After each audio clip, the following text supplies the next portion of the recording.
Erokamano ahinya jawinjo kendo janeno mar RamogiTV kuom yiero tesen mar Ramogi kaka mano migeno makelo ni weche manyien kinde ka kinde.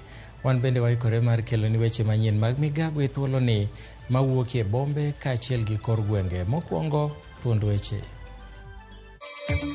Jodolo ma pacho ka medo jiwo duondgi ewi tielo mar ariyo mar twak mar kwe e kind sirkal kod kweth mar Azimio. Ogai mar Azimio Raila Odinga dhi e lamo makende mobagi bondo ne joma nowito ngimagi e ng'anyo mag kwedo sirkal. Jatend migawo mar tudruok Eliud Owalo kod nyawadgi mar migawo mar somo Ezekiel Machogu yango chenro mag lony manyasani e sikunde ma Kuria.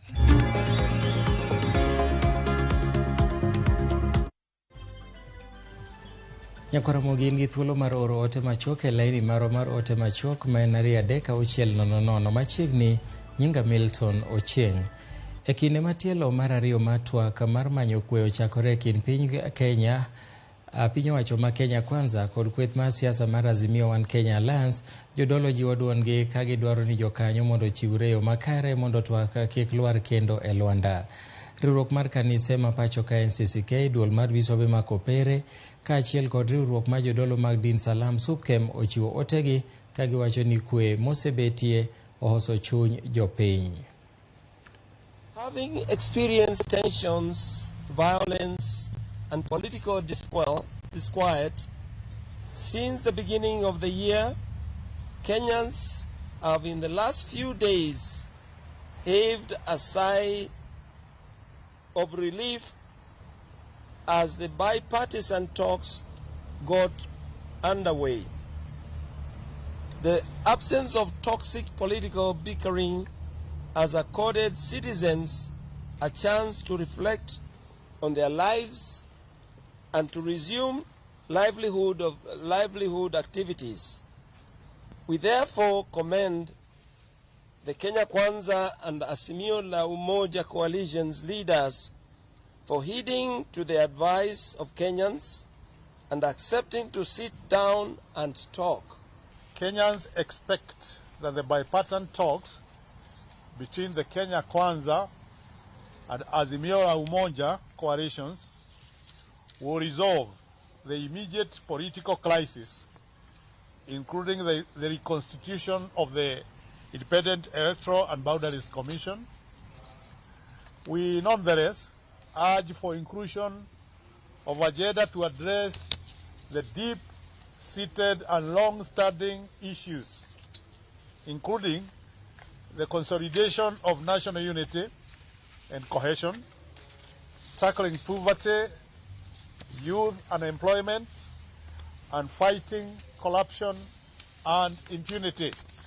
We want to involve not just the religious community, but all Kenyans from all walks of life. We have called for a national dialogue process. We have to dialogue about the questions that are with us. We have seen that every election since 1992, we have a loser who generally does not have a place or a big role to play in the society. And therefore there is a question of what do we do going forward, because we have seen that every election there is a pact or an agreement between the winner and the loser. We either call it a handshake or cooperation or any other. So we are asking for dialogue among Kenyans to actually ask ourselves, how can we resolve that issue so that going forward we'll be doing elections and we go back to our business. Ogai mar Azimio One Kenya Alliance Raila Odinga oyore nyasi ma alamo ne ringre joma nowito ngimagi e ng'anyo mag kwedo piny owacho. Alam makende obagi e boma ma Bondo, kama bende jopiny kod jotelo chokore ka gimedo kwedo teko manobilo tiyo godo e keyo jong'anyo mag Azimio jumbe moko mokalo.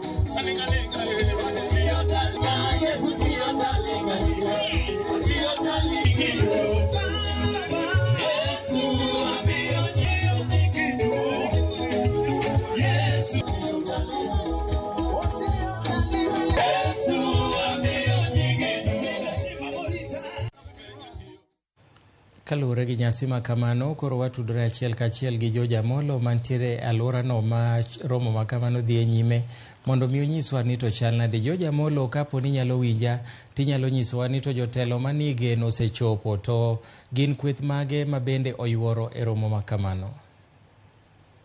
Komanda nya Milton, awinji maler gi sani wantiere boma ma Bondo mana kaka isewacho, kendo en nyasi moro madhi nyime mar lamo ne jogo mane ochiel gi magina e kinde mane ginie e ng'anyo mane obedo ka dhi nyime kae, ng'anyo mano mane mag kwedo sirikal.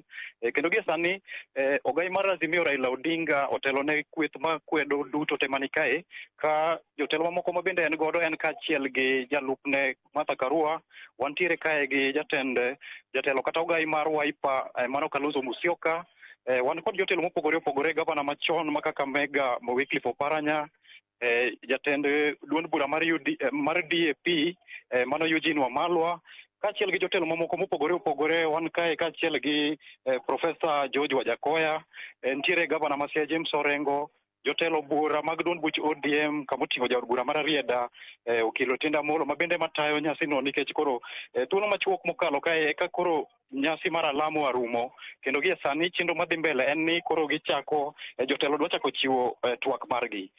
To nyasi ma kawuono ni Milton, daher bende nyiso jo neno kata jowinjo magwa ni moko kuom ringre mokel kae gin ringre 6 mag jogo mane onegi kuonde mopogore opogore, ka 2 inyalo paro ni gin mago, 2 kata 3 ne gin mago mane onegi e dier boma ma Bondo kae, kama oting'o David Otinagan, kamoting'o John Okoth Obonyo, Moses Otieno Were, to kod mamoko bende 3.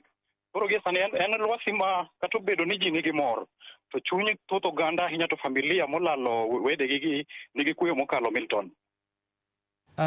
Joja Molo, iwacho ni familia mag jogo ma bende noyudo hinyruok osechopo kanyo. Nyasi mar kopo dhi timore kawuono koso en alam kae to iko bro timore bang'e? Erokamano Milton, gi kawuono en mana nyasi mar alam mobagne ringre gi duto. Inyalo paro ni gin kaka wacho ni gin 6. Nitiere moro madhi game, nitiere moro gidhi kuonde mopogore opogore e kaunti ma Siaya, gidhi kuonde mopogore opogore e kaunti ma Siaya kae. Kawuono gima duong' en ni timo gi alam e boma ma Bondo kae, Jaramogi Park kae, to biro wuok achiel kendo familia ka familia wuok kodhi gitero paro ringre mar gima mone kawuono, kendo igeno ni joma chon ne moro kinyne ko kar ywe mag mogin gwenge ma gibiro dhiye. Kamano inya Joja Molo kuom ripot ma kamano kowuok e alwora ma Bondo. Wageno mar yudo mathoth e seche mag odhiambo weche manyien mag saa 1 to saa 3 mar otieno. Wadhi nyime en gavana James Orengo wacho no gai Jafeth Koome okoro ofisi mar piny owacho kaluwore gi weche manowacho wi ji manowito ngimagi e kinde mag ng'anyo mag Azimio. Orengo okwedo weche mane Koome owacho ni riwruok mar Azimio notudore kod jotich e kuonde kano ringre jomotho mar golo ringre jomotho kendo riedo e mbele jofwambo kaka yo mar ketho nying apisa mag obila. Kanolose kaunti ma Siaya kinde nyasi mar rwako nyamrerwa 170 ma sirkande ondike tich, Orengo nowacho ni kaunti ma Siaya nowito ji 11 e lwet obila ma jendeke. Nojiwo pinje maoko mondo mi omed kwedo wachni motegno. The entire police, including the Inspector General, that in carrying out their duties, they must respect and comply with the Bill of Rights, which includes the right to life. The right to life. So, I was very amazed. My father was a policeman. I know how policemen do their work. I meet policemen in court. They are very good policemen we have in the country. But to have a policeman talk that language. Gie kinde no riwruok mar Global Peace ogolo siem ne riwruok mar Azimio kuom dhi nyime gi chenro mag rocho chenro mag dongruok mag piny owacho mar Kenya Kwanza, ka giwacho ni Azimio nego pedh ng'ur magi ne jogo ombulu e yiero maduong' mabiro kendo miyo jatend piny Kenya William Ruto thuolo mar chopo singo manoketo ne jo Kenya. Kanolose gwenge ma Ukwala e kachung' bura ma Ugenya, Jatatiye mar riwruogno Daniel Juma nowacho ni en gima mako dhok nono ni Azimio luongo ng'anyo kinde ka kinde kendo rocho chenro mag ohala kaachiel gi choko osuru e kinde ma piny Kenya ni kama rach e weche mag ochumi. Nojiwo jotelo mag Azimio mondo ochok rem mag piny owacho kendo miyo nyis jopiny e kinde campaigns e yiero ma 2027 kar thung'o jopiny kod ng'anyo ma kinde ka kinde. A chance to work. Let him work and keep him on track. And 2027 is coming. Start campaigning earlier so that if the issues of taxation and all these costs of living, make it an election issue, and so that the people can elect you in 2027 rather than trying to cause chaos at this juncture, which may not be very, very good. And as you do that, you also endanger the lives of our young people. So I don't want our young people to be dying in the hands of the police.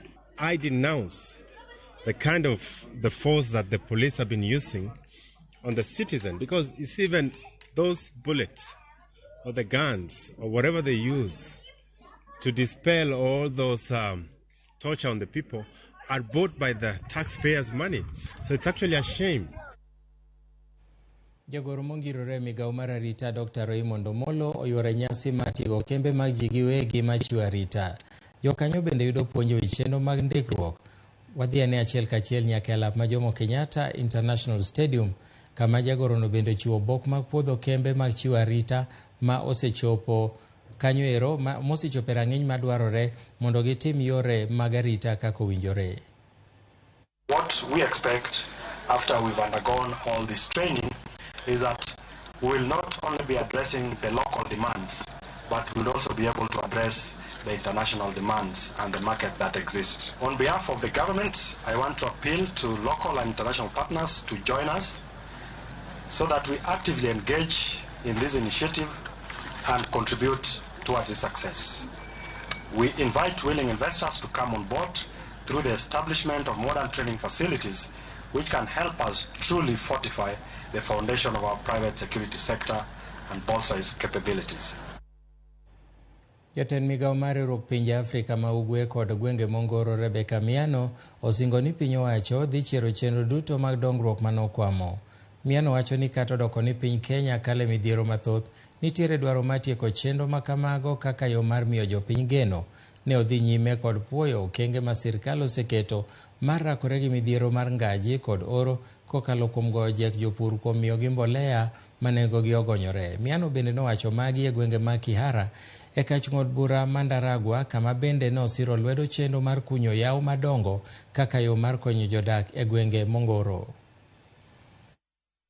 Today's visit was to take stock 1 year since the William Ruto government was elected. When the government started, the fertilizer was 3,500.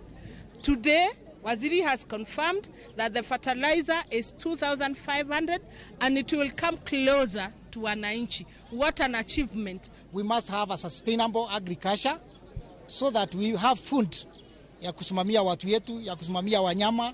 Arafu akaongezea kusema hatutakuwa kila wakati tunapewa chakula. Ukweli leo ametuletea chakula na tutakula. Lakini amesema anataka kuona kweli tumejaribu kufanya kilimo ikue ya kilimo biashara. Ametuambia fertilizer itakuja na itakuja kwa cooperative zetu, sio ati itaenda kwa NCBD. I'm glad to note that agriculture has really been improved because of the fertilizer. I've also informed the community that the price of fertilizer has now been reduced to 2,500. I have encouraged them to continue working hard and to continue enhancing agriculture. So as we look back, the 1 year that the Kenya Kwanza government has been in power, I'm very gratified that we have tangible progress that we can see. Apisa mochung' weche mag somo e kaunti ma Siaya Richard Obonyo okwayo jonyuol duto mondo rwak kendo riwre kod jopuonjre e keto tim e chenro mar CBC mar neno ni jopuonjre okonyore makare kod kit somoni. Kanoloso e sikund primar ma Siaya Central, Obonyo nowacho ni kata obedo ni nengo mar kit somo mar CBC ong'aw malo, winjruok makare kind jopuonj kod jonyuol ema biro neno ni kit somo no okonyo jopuonjre.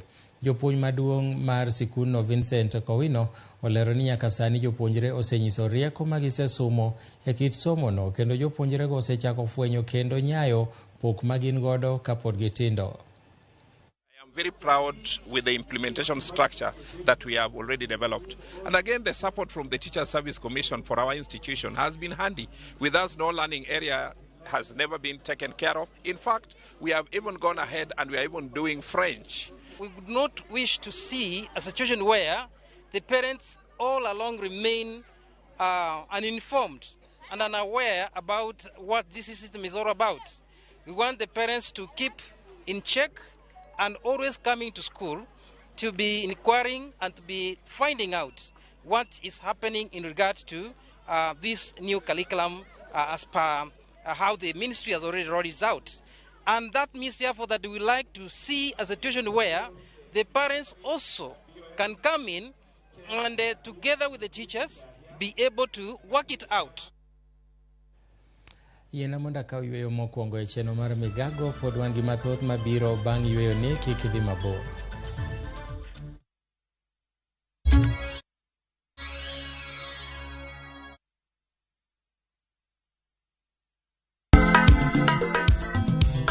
Ma e chenro makelo ni danji malie.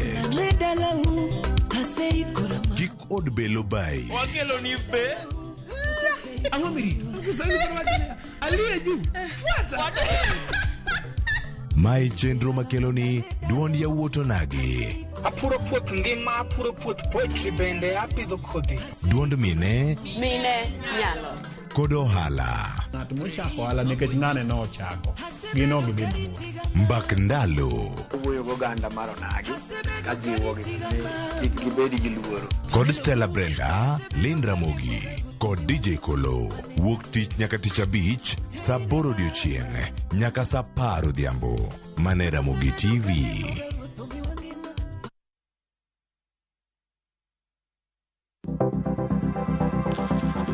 Inyalo goyo kwan kod omenda ma aching' kata ma ikete bahasha ka isiko itiyo kod omenda mohingo kaka onego itigo. Tema ne keto e bahasha omenda ma idwaro tiyogo kama moko to ikung kata ika.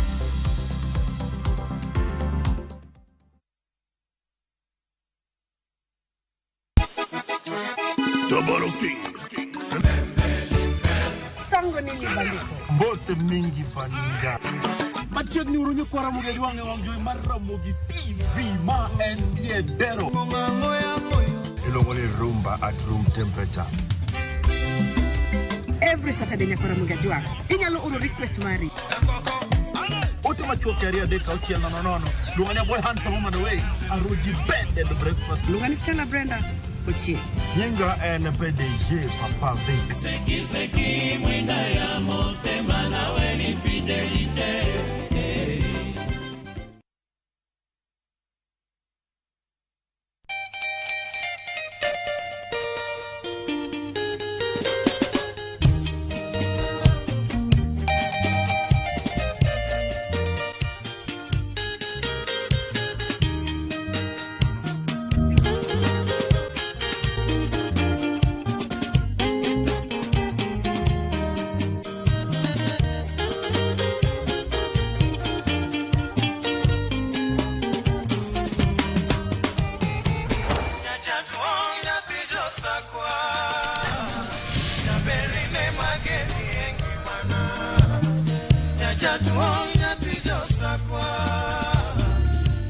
Radio Ramogi, Cartoon Jaluo.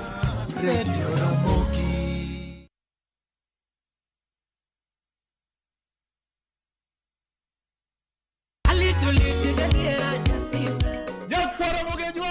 Chiegni e show mamit maraktari ma iluongo ni Ramogi Night wakelo go tich abich ka tich abich seche machal kama. Ka in jahera mar luo benga kata ajawa wakelo ni ngolo mobedo piny mayueyo mana mo. Lungani Kolo Kolo instrumental kaberni be inyalo lungani Boy Handsome within and without. Boy Handsome moment away aroji bed and breakfast sama pekni tilungani ngenja the entertainer. Kaka pile nyaka Ramogi wacho ni kete manaka. Ramogi Night, Ticha Beach Katita Beach, Sangwen Otieno.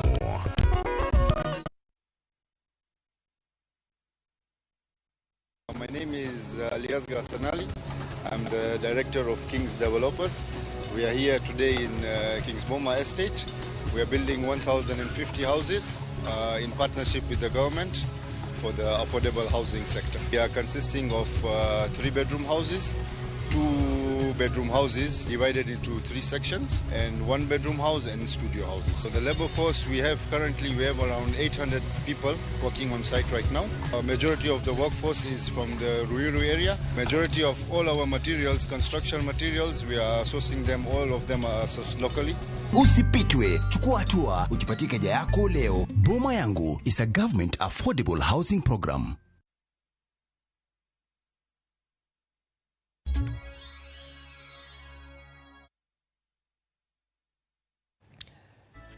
Machiegni kendo jal moro ma ike oniang' mawuok e kadak makul ine ka chung'od bura ma Matayos odonjne kod ketho 3 mag goyo kendo hinyo kendo jwang'o nyithinde 2 mabathe.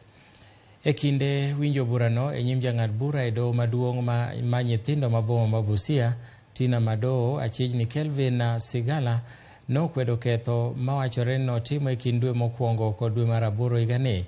Okil mare ne dwaro mondo weye kod rambun, kata kamano doho notamore.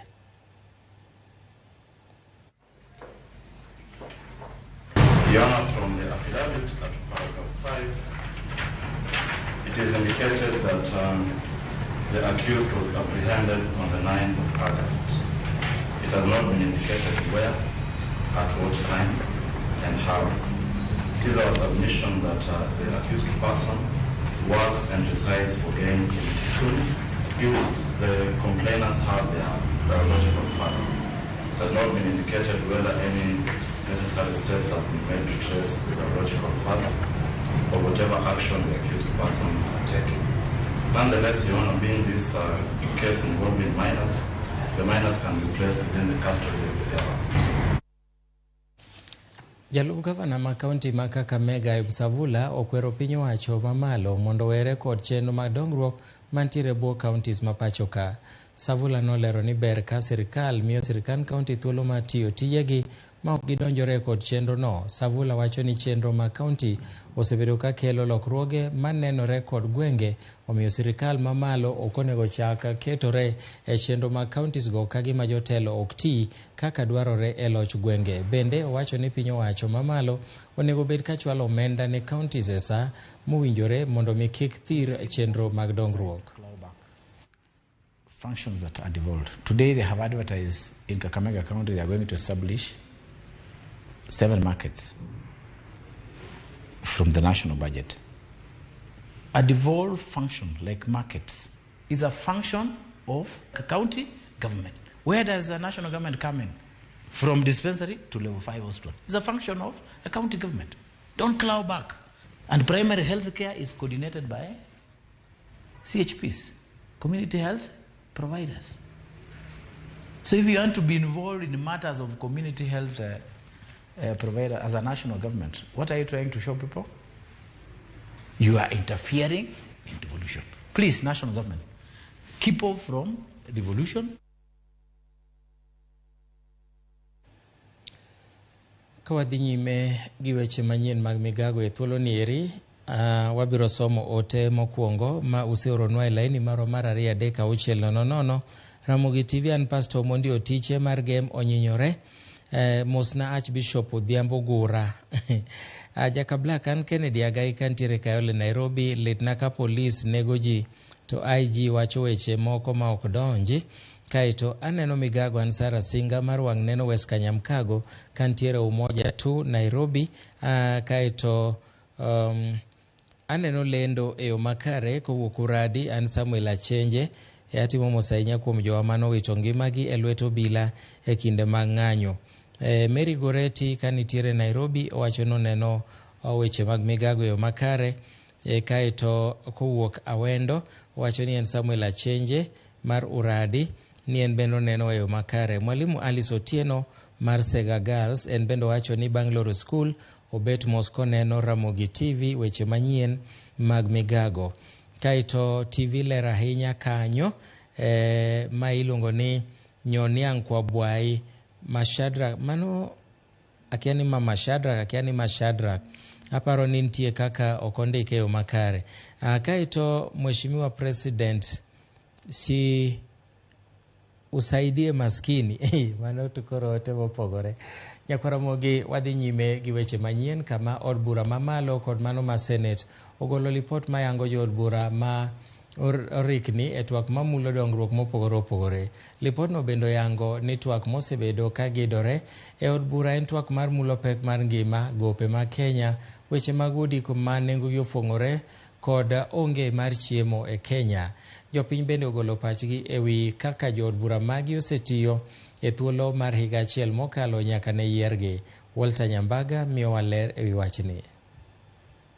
Lipot moyango kaka twak chale od bura mar 13 otiedo jo od bura mag Senate kod jo od bura mamalo moyangi ni ong'ala manyime e twak e od bura. Jo od bura go kelo kanyakla ja od bura ma Kitui Central Makali Mulu, mar Wiper Party, Biti Salachi Madagoreti North mar ODM, jo od bura ma Seme James Nyikal, Ken Chonga ma Kilifi South, kod Geoffrey Ruko mambere kanyakla kod Lilian Gogo Marangwe. Te od bura mar Senate Edio Kech muok ma Migori opudho jo wete network eka Samson Cherergei Manandi, Luwe to kod John Kinywa, Malai Kipia kanyakla kod Mohamed Faki ma Mombasa. Lipodno oyango ni gik mosetwage od bura ting'o pek mag ngima, gope ma ipiro piny Kenya, weche gedo mag ute ma nengogi ofwong'ore to kod onge mar chiemo e pacho ka. To bende oyangore ni jo od bura moko moling kama twe od bura okelo kanyakla jo jalado ma Makadara, Oscar Sudi ma Kapsaret to kod Samuel Arama Manakuru Town West. En iga chiel tok kane luto mbulu ne jotelo mondo mi obi obed kaka jogo ma jochung' e loi mar choli dongruok tok luto mbule kombe mopogore opogore obed mar jo od bura maduong' ni jo od bura mane chopo e kar od bura kaendi mondo los chike mabiro mulo dongruok machoponi. Jo od bura go lero gima gisetimo kuom thuolo mar higa achiel to kod mano ma gichano timo. Gima nega wacha paya ni en lo mandhiwa kech en black cotton soil. Koro upgrading no kelo gi e Kera mane tiere manalo makoro connect gi te iluongo ni Gor Mahia Ring Road. Ma kichako Miranga kujo tidhi Kipingi tidhi nyaka Sigama tiluoro nyaka Kodumba nyaka Kodiera miluor miduog Konyango Rabuor mochako duog Miranga nyaka Sigama. Mano e ndara maduong' ma I can claim success. Kwa sasa tuko na mabarabara 27 na tumetengeza, kama kuna kitu ambacho tumetengeza ni barabara za kabro. Kuna barabara kitambo ilikuwa wape ama matopeni super highway, siku hizi ni tumetengeza na ni matope ni barabara ya lami. Jopiny owuon ni kod paro mopogore ka gin gineno ni ngang' jotelo mane giyiero ok osedhi kodgi maber e weche mag dongruok kendo ging'ur ni nitiere kaka chenro mag dongruok moko chal ka gima yulo. Mbuge marwa eto to lal Junet dwano duogo chak tich. Aneno ka wabunge ma Suna West ma kuonde moko tiyo olale pap ti kata konyo okoduogo limwa. Kuom joma noyier ng'ama osebet ka konyo ji kata e tuo kidhi mifese en Dr. Ron. Owuotho kuonde ma gik moko timore to ok owe moko konyo ji. Pod ok waneno gino no endo malich ahinya maduong' maseche moko waneno kuonde moko mosetim. Jo od bura go koni kata odoko ni pok gichopo e wang'e singo mane gichiwo kata kamano. Gisego okang' malach korka loso chike, loso apaya kod keyo pi e gwenge. Basari tunapeana, sababu nia yangu ni watoto wasome. Kila mwanafunzi nitahakikisha kwamba amepata basari. Koro wan gi KMT ma admit nyithindo timo medical records to gi basic public health. Nyathi ka nyathi nyaka dhi school. Koro nachako loso skunde, gero classes manyien. Kae manyo jopuonj, ke jopuonj ne tin kabisa. Na yudo jopuonj moromo pokoro ma inya to pod amanyo gi. Ai na yudo nyithindo be some low. Aketo desks. Mine chuo nyithindo. Atimo gimilo ne flooring, most of them obed cement, obed tiled. Jopiny mane oluto mbulu kani kod geno korka korgi toko ni gik mochuno magedo ni mondo koro jo od bura go chwalnegi oting'o fuong'o pek mar ngima, weche somo kod kaka inyalo rang dongruok e kuonde chung' ute bura. From Rongo, Uriri, ano kane tich matiyore kuondrego eko. Kibiro Suna West, excellent. Is Dr. Francis Masara. Mana mheshimiwa ma Suna West kama ntiere. otiyo kendo pogo basaris e wang' sa kendo hakikisha ni skunde o upgrade gi. Adier en kata mana Disembe moko nendre. Koro ing'e ni jatelo ber kiwuotho dala tineno kuonde maricho. Ok ang'eyo ni ang'o momiyo oparo kodwa kaka Josuna East. Waonge dokruok kendo waseng'ukore gik manyo waneno chien kucho kanyo in gi jabathi manyo tiyo ka Mheshimiwa Ogejo nyo waneno ka basari wuothe kor gwenge. Kuna watu ambao huwa wanashindwa kulipia karo na wakiweza kusaidiwa na basari wakati ambao unafaa, hiyo tutasema ni maendeleo. Uthulo mar higa RamogiTV osebede lai manyime mar elo it jopiny to kod jogo manigi yiero kod ting' mar chwalo negi tich mana kaka negi singo. Kagirem waikore mar paro negi nikech Momo wacho ni par negi kata ging'eyo. Walter Nyambaga, RamogiTV. Liere mar od bura, Nairobi. Komiti mar Senate marango weche mag chulo joma nohinyore kata manolalo joheragi e muoch miruti ma hika 98 romo kod okinde ogandago. Ka ging'ur no ogandago osebedo kod horuok kuom higni 25 to piny owacho pok ochwalo negi chudo kata kony madwarore. Okindego kwedo kaka piny owacho ma Kenya kod Amerika oseywayo wach chudo mar jok manohinyore ka giwacho ni moko kuomgi nowito nyalo mar yuto kaluwore kod hinyruok mane giyudo e masirano.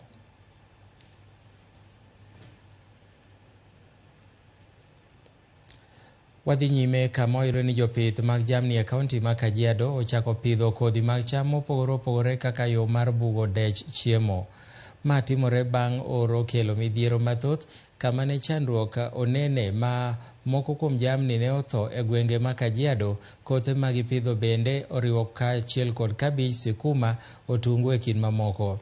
Giwacho ni kothego nyak maber kendo gilero ni nok mar pi ema koro dhi chandogi. Kara kamano jopith jamni go lero ni nitiere chandruok ma gikale kaluwore ni ok ging'iyo gi weche mag pur kendo mano miyo giyudo pek e timo lokruok makoro dwarore. Tunakuza mboga, cabbage, skuma, vitunguu na tunaona shamba inafanya vizuri. Tumepata maji na mfuko imeisha, na hii maji itakuja kutusaidia tukilima, tuuse hii chakula, tupate chakula ya kulisha watu na saa nyingine ya kulisha watoto, ya kusomesha watoto. Hao mama kuchukua mboga yao hapa ya kupeleka nyumbani ya kutumia kama lishe kwa watoto yao, lakini kwa sababu naona hii mboga ni mingi ambayo unaiona kwa shamba, hii itaenda kwa soko. Sisi tumeangalia ni kama kitu gumu sana, kwa sababu ni sisi tumezoea mambo ya kulisha ng'ombe, na ng'ombe ni kitu ambaye kiangazi kikuja anafagia kila kitu, lakini baadaye tumekuja kuona ni kitu muhimu sana. Kutafuta unga, kuna kitu ya kukula ambao naona mboga itapata mboga ya kukula, amesaidia sisi sana. Tena hata watoto wamesaidia. Sasa hii kitu ni kitu imekuja kusaidia sisi sana.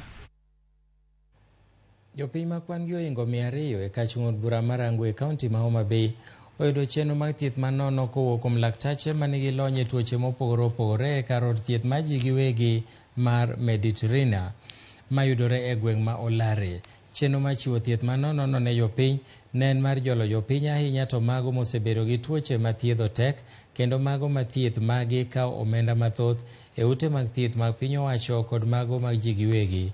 Laktache mawuok e piny India man kod lony e tuoche mopogore opogore mosebedo ka chando jopiny e alworano ne oyudo thuolo mar chiwo chenro mag thieth manono ne jopiny manoyuoro e kar thiethno. Maneja mar osiptandno Felix Onyango noko ni chenro mar chiwo thieth manono ne jopiny e alworano gibiro dhigo nyime. Oyud thieth ma seche moko ok nyal yudore e community as a whole. Ne wan gi dakteche 4 mane wa e piny mar India kendo ne wakelogi specifically mondo jo Homa Bay County to gi jowa ma e alwora mar Olare kod Kochia and Rangwe as a whole oyud thieth. Wayudo jotuo kendo jok mane nigi hinyruok mopogore opogore moa nyaka Siaya kendo dhano no biro momondo. Ne watimo thieth manono odiochieng' ma kawuono kendo jopiny okonyore.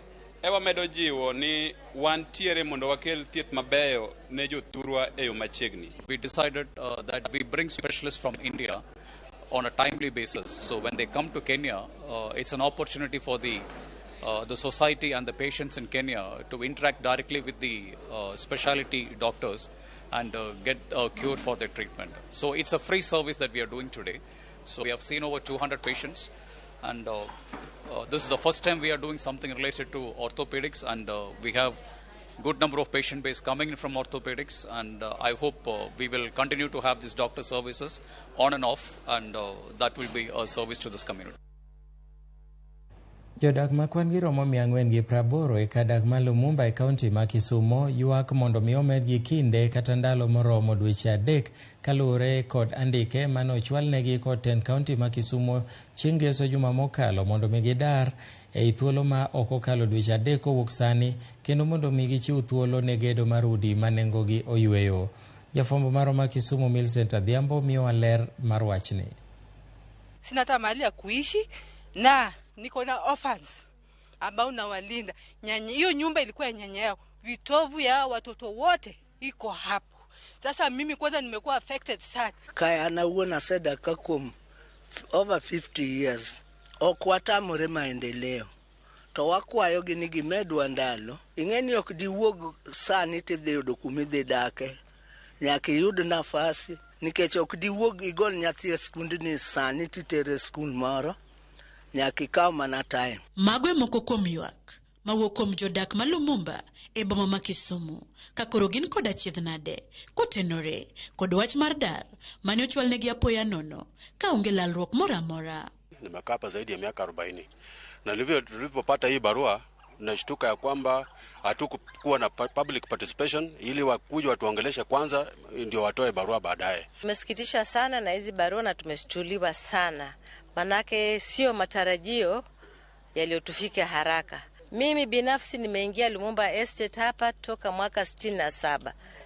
Nimekulia hapa, nimezaa hapa, nimelea wajukuu pia hapa. Sasa leo nikiambiwa nitoke, wajukuu wanasoma, hawana mahala pa kwenda saizi, kuanza kuwatafutia shule inakuwa matatizo sana. Kalure kod chenro mar kelo dongruok mar gero ute manengogi oyweyo e kuonde dak mayuto ji ni piny kaka achiel kuom chike manopuodhi kod piny owacho e paro mar chik omenda ma 2023-2024 kwayo jodak go ma Lumumba chalo kamae. To ok wadagi dar Lumumba kan kich development be wa support, lakini kimiyowa 3 months to mano is unfair. Wakwayo ni 3 months is too short, omedwa another 3 months mondo min thindwa otiek school, matimo penj class 8, matimo penj standard form 4 otiek penj. Hata kama ni kwenda mambo leo, tujipange, tutafute mashule huko.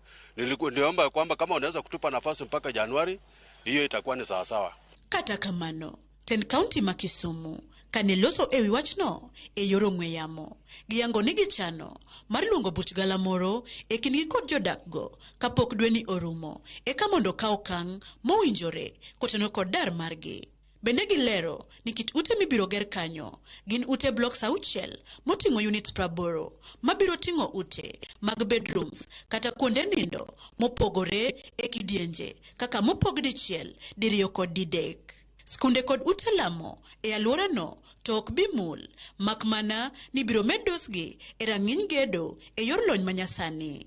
E wi bech udigo to ne giwacho ni pod ok ginyal yango nikech piny owacho pok ochwalo omenda mag chako chenro mag gero udigo e alwora no, nikech sama pesa osebiro donjo eka gibiro weyo tich e lwet jolony mag gedo mabiro yango bech udi ka bende ne gisingo ni bei to biro bedo ma oyweyo ne jodak. Kata obedo ni jodak ma alworani ma Lumumba orwako dongruok mabokelo lokruok kotenore kod gero ute manengogi oyweyo, kwayo makoro gichwalo maduong' e nyim sirikal en mondo omedgi ndalo e wi dweche 3 manomigi mondo giyud thuolo makare mar biro chako dwaro dak manyien kumachielo. Millicent Adhiambo, RamogiTV, Lumumba, Kisumu County. Apisa magarita e kadak makayole Nairobi manyo achije moko 3 manche nochielo obila moro mar okwach kich gi magina kendo nege kadak ma Migago otieno ma pino rugodo nyoro. Mosenindo David Mayaka nyori kwilo tie nyamburko mare e kinde mane jonjori moko 3 omonje kendo mae simbo ng'we yamo mochiele gi lisasi e bundiye. Picha manomaki e kar saa 3 mar otieno kod wang' dede mar CCTV nyiso dakika mogik mar ngima obila mar okwach kichno ero matiyo e send obila ma industrial area David Mayaka. Ji adek manyo ni koda apiko nyomonje kendo mochiele kod magina. Minode bende nochuno mondo mi ogo nduru, to kata kamano ne okonyuolo lemo kendo mapiyo piyo kowuok kanyo nero ji maneni machiegni koriwo koda mago bende mago bila ne oringo ma okochopo machiegni. Jana around 11:49 sababu ndio kamera zinasema 11:49 vijana waliingia, waliruka 11:49 am wakaruka kwa hiyo duka ndani wakapora vitu. Riwruok mar laktache KMPDU oloro osiptande 44 mag ji giwegi e kaunti ma Nakuru ma gichich godo ni tiyo e tok chik. Kotelnegi kod jatendgi Dr. David Kariuki, KMPDC olero ni ji 6 osemaki katiyo kaka laktache kinde ma gionge kod obok mayango lony margi kendo puodhogi kaka laktache manyalo tiyo e pacho ka. Kaka Judith Omondi leronwa, moko kuom ketho moyudgigo en uso yedhe mosekethore kaachiel gi tiyo gi gionge mar lisens mar tich. E okinyi ma kawuono ne en apedha mane otelie kod tend riwruok mar lakteche mar KMPDC e kaunti ma Nakuru. Kadwaro margi maduong' to ne en tieko chuth osiptende matiyo e tok chik e kaunti no. Jatatije mar KMPDC Dr. David Kariuki okoni giloro chuth osiptende 44 mag ji giwegi, 16 ma olori e Yoko Jolo kod 6 ma omaki matiyo kaka lakteche karaok gin. We have found 44 that were not compliant to the standards that have been set, and these 44 have actually already been closed. In addition, we found another 16 that were found not compliant to some of the standards. As we also inspected, we found 6 persons who are providing services and they are neither registered or licensed to provide health services. So basically, they are not health workers or what you would call out here quacks. Ma okelo buok bende en ni moko kuom ute thieth ma olor oyud kod yedhe mandalogi osekadho ma ok owinjo tigo. Apart from having the expired samples and not following due process and procedures for the samples that had been collected from patients, the other major issue we have seen is non-compliance to what we call infection prevention and control procedures. Okwadul ma ochung' ne puodho gige thieth pachoka mondo mi okaw ndamo ne ji ma oyud ka uso yedhe ma okethore kendo manyo kaka inyawitgi kama ng'ato ok nya yudogi kendo tiyo kodgi kendo.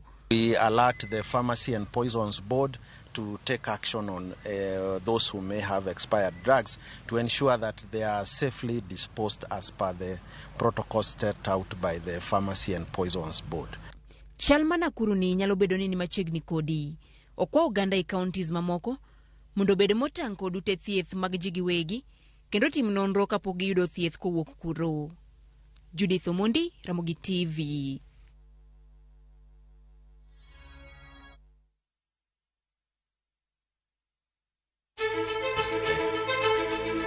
Kokalo kuom lakteche kod thieth, wayudo ng'eyo kaka dendwa tiyo. Nitie hormones mar ng'ama miyo kata ng'ama nyako. Iluongo ni estrogen gi progesterone. Kendo wayudo ng'eyo kama inyalo yude kony moluwore gi weche thieth. Daktari en tich ne thiedho oganda mondo oganda odhi maber. Kaka wadak e kinde ma ok ong'ere, ngimawa en gima duong' moloyo. Ka en ng'ama osiko ka ywaka en kama osechopo dwa kawo ngimane. Kineno science gi wek rito. To e penj laktar, wakelo ni lakteche molony to gilero ni weche thiedho tuoche ma opogore opogore kod rito kit ngima maber. Anyalo tiyo kod chiemo e geng'o thiedho kaachiel kod timo bero ngima wa bende. Yes, erokamano ahinya. Penj laktar kokalo RamogiTV kama wacho ni ngima en mwandu. Wuok tich nyaka tich abich chakre saa 12 odhiambo nyaka saa 1 mar otieno. En chenro ma kik bai kata matin.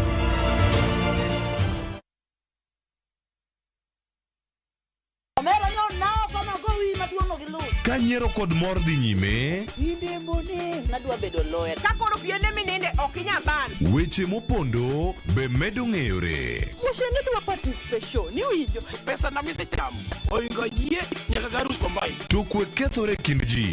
Bona wewe wanangu Matown, to ng'ato ka ng'ato temo mana tony. Yani mtaani saniji tema pek. Nyarkochia, tich abich ka tich abich, saa 1:45 otieno.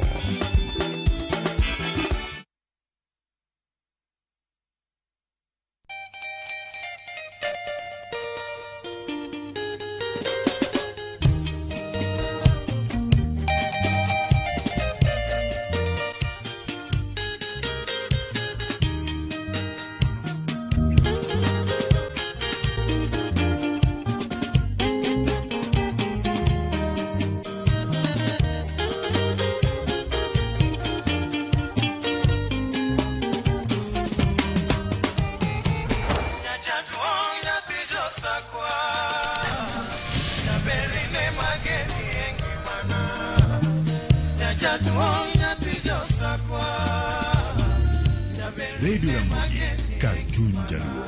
Radio Ramogi.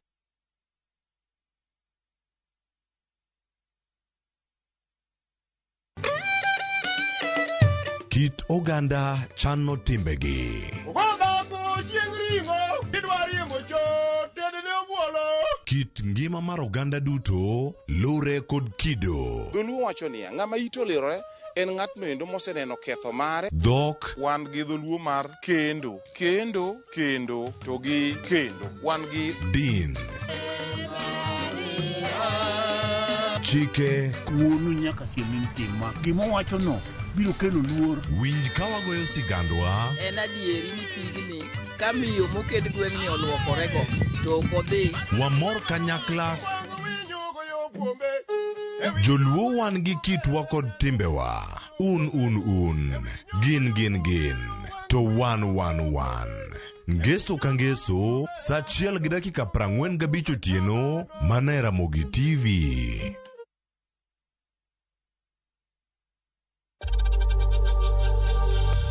We know times are tough, so save money by buying airtime from M-Pesa to any network with zero transaction fees. Dial *487*2# and get your airtime PAP with zero transaction costs. Kwa majina naitwa Janet Kamau. Kwa hii project nimesimamilia wa mama Fodi kwa block 3. Kwa hii project imenipatia kazi, nimepata job, naweza save nimepata saving na naweza kupata pesa yangu na niweze kuafford these affordable houses. Na then still inanifunza pia women tunaweza fanya kazi ya mjengo juu watu wengi wanaamini wanaume ni wao wanaweza fanya kazi ya mjengo. Usipitwe, chukua hatua, ujipatie keja yako leo. Boma Yangu is a government affordable housing program.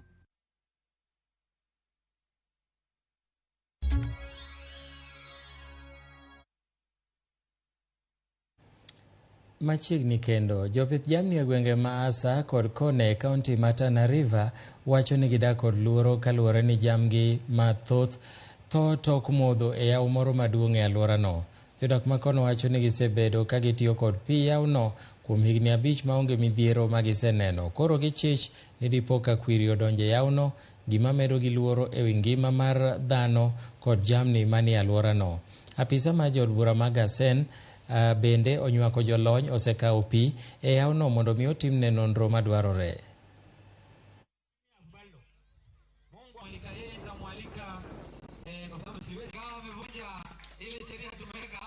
Kuizi hata aibu imekosekana hata wakati wa kufanya wizi.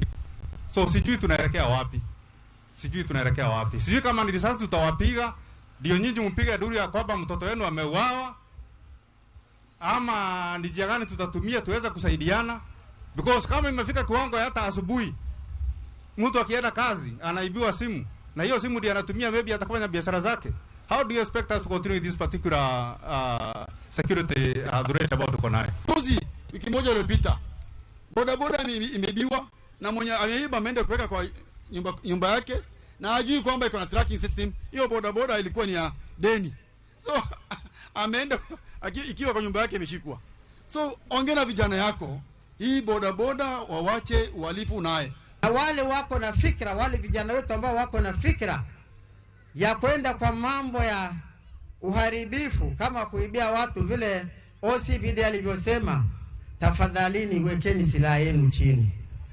Keep down your tools. Wekeni silaha yenu chini, murudi mkuje hapa shuleni.